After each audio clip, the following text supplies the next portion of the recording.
জুলাই গণ অভ্যুত্থানে আমরা যে স্বপ্ন দেখেছিলাম, আমরা নতুন এক বাংলাদেশে স্বপ্ন দেখেছিলাম, যেখানে মানুষ মুক্তভাবে কথা বলতে পারবে, যেখানে কারো কণ্ঠ রোধ করা হবে না, সে তার বলিষ্ঠ কণ্ঠের মাধ্যমে প্রতিবাদ জিয়ে রাখবে।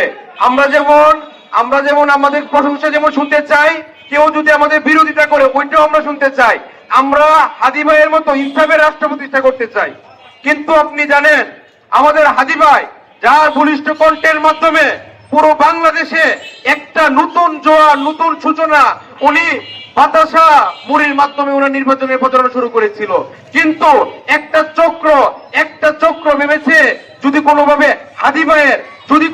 হাদি ভাইয়ের কণ্ঠ রোধ করা যায়, যদি কোনোভাবে হাদি ভাইকে হত্যা করা যায়, তাহলে হয়তোবা কি হবে, এই সুর আর থাকবে না। কিন্তু আমরা বলতে চাই না, এক হাদি ভাইকে হত্যা করার মাধ্যমে আপনারা এই প্রতিবাদী কণ্ঠ রোধ করতে পারবেন না। আমরা চাই আমাদের এই ছোট ছোট কর্মসূচির মাধ্যমে ইনশাআল্লাহ অতি দ্রুত সময়ের মধ্যে হাদি ভাইকে যারা হত্যা করেছে তাদেরকে যেন অতি দ্রুত সময়ের মধ্যে গ্রেফতার করা হয়। এবং আমরা বলি, আমাদের স্বরাষ্ট্র উপদেষ্টা উনি পুরোপুরি ব্যর্থ। উনি মাঝে মধ্যেই ওনার কাছে দাবি নিলে উনি আলুর দাম জিজ্ঞেস করে, তরকারির মধ্যে আলু কম হয়েছে কিনা, কার্পেট বড় হয়ে গেছে, এগুলি করে উনি হাসি তামাশা করে। যেখানে আমাদের ভাই, আপনারা আজকে জানেন খুলনায় আমাদের যে প্রধান সমন্বয়কারী আমাদের বাইকে মোতালেব ভাইকে এরা দুষ্কৃতিকারীরা গুলি করা হয়েছে, তার জীবনও সংকটাপন্ন। আপনারা জানেন বারবার যারা প্রতিবাদ করতো বিপ্লবীদেরকে দমানোর জন্য হত্যা করা হয়েছে, তাদেরকে যেন দ্রুত সময়ের মধ্যে গ্রেফতার করা হয় এবং তাদেরকে যেন বাংলার জমিনে প্রকাশ্যে যেন ফাঁসি দেওয়া হয়, এ দাবি জানাই।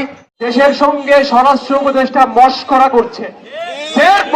করছে এবং আমরা স্পষ্টভাবে বলে দিতে চাই, একটা বিপ্লব বিধ্বস্ত দেশে একটা স্বরাষ্ট্র উপদেষ্টাকে যখন আমরা বসাই, তাকে নিশ্চয়ই আমরা আলু পেঁয়াজের দামের জন্য আমরা ওখানে তাকে বসাই নাই। প্রিয় উপস্থিতি, আওয়ামী সন্ত্রাসীরা যদি আবার মনে করে থাকে যে তারা আবার বাংলাদেশের ময়দানে আসবে, আমার 57 জন পিডিআর সেনাকে হত্যা করে তারা ক্ষমতায় থাকতে পারে নাই। আমার হাজার বিরোধী দলের নেতাকর্মীকে মামলা দিয়ে খুন করে তারা ক্ষমতায় থাকতে পারে নাই। 1400 বিপ্লবীদের রক্তের উপর তারা ক্ষমতায় থাকতে পারে নাই। তাই আগামীতে যদি তারা মনে করে যে এক হাদিকে মেনে তারা ক্ষমতায় চলে আসবে, হাদির জানাজা এবং আজকে এই উপস্থিতি থেকে ওয়াদা করলাম, আওয়ামী সন্ত্রাসীদের ঘুম হারাম করে দিব। এমনকি ভৈরবের কোন আওয়ামী সন্ত্রাসীরা যদি চিন্তা করে যে আবার সেই গুম, খুন, দুর্নীতি, দখলবাজি, ভূমিদস্যুর রাজনীতি আবার বাংলাদেশে ফিরিয়ে আনবে, সেলফ গুম হারাম করে দিব। যারা এই বিপ্লবের নেতৃত্ব দিয়েছিল, তারা বিভিন্নভাবে পতিত স্বৈরাচারের বিভিন্ন আক্রোশের শিকার হচ্ছে, হুমকি ধমকি পাচ্ছে। এমনকি একটি হত্যার ঘটনা ঘটেছে, যেমন হাদি ভাই, যিনি জুলাইয়ের অন্যতম কণ্ঠস্বর ছিলেন, তাকে হত্যা করা হয়েছে। হুমকি মোকাবেলা তো দূরের কথা, প্রকাশ্যে রাজপথে যাকে গুলি করে হত্যা করা হয়েছে, তার প্রায় 10 দিন হয়ে গেল। এখন পর্যন্ত এই দেশের স্বরাষ্ট্র মন্ত্রণালয় সহ সকল বাহিনী মিলেও তার খুনিকে শনাক্ত করতে পারে নাই। সুতরাং আমরা বলতে পারি, 24-এর গণ অভ্যুত্থানের পর এখন যে ইন্টারিয়াম সরকার ক্ষমতায় আছে, তারা পুরোপুরিভাবে নাগরিকদের নিরাপত্তা দিতে ব্যর্থ। সুতরাং আমাদের একটাই দাবি, হাদি ভাইয়ের সহ সকল নাগরিকের নিরাপত্তা যদি তারা নিশ্চিত না করতে পারে, অবিলম্বে তাদেরকে ইন্টারিয়াম সরকারকে পদত্যাগ করতে হবে। আধিপত্যবাদ বিরোধী আন্দোলনের ব্যানারে অপদার্থ অথর্ব স্বরাষ্ট্র উপদেষ্টা জনাব জাহাঙ্গীর আলমের পদত্যাগের দাবিতে জুলাইয়ের অন্যতম সহযোদ্ধা, বাংলাদেশের অকুতোভয়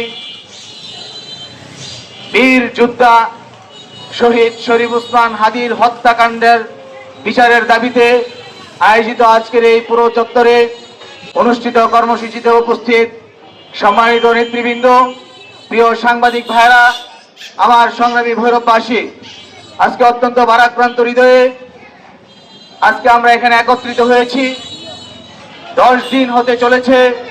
অত্যন্ত দুঃখ পরিতাপের বিষয়, আমাদের ইন্টারিম গভর্নমেন্ট এই পর্যন্ত খুনিদেরকে শনাক্ত করতে পারেনি। এটা আমাদের জন্য অত্যন্ত লজ্জার, এটা আমাদের জন্য অত্যন্ত পীড়াদায়ক।